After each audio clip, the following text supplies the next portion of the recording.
সত্যের জয় হবে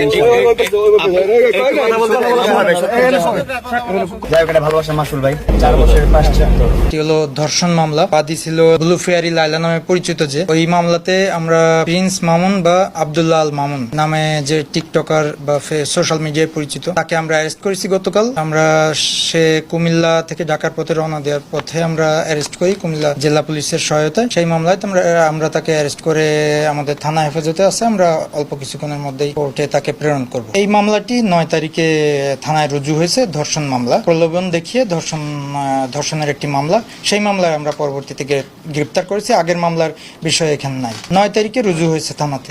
ওজন্যই তো মামলাটা, সেজন্যই তো হয়েছে। বিবাহ বন্ধনে আবদ্ধ হয়নি, তারপরেও তারা একসাথে বসবাস করেছে। এই ধরনের আমরা প্রাথমিকভাবে এই ধরনের বিয়ের প্রলোভন ছিল। হ্যাঁ, বিয়ের প্রলোভন ছিল। বিয়ের প্রলোভন ছিল। বিয়ের প্রলোভনের দেখাইয়া ধর্ষণের বিষয়টা এখানে আসছে পরবর্তীতে, যার কারণে এটা নারী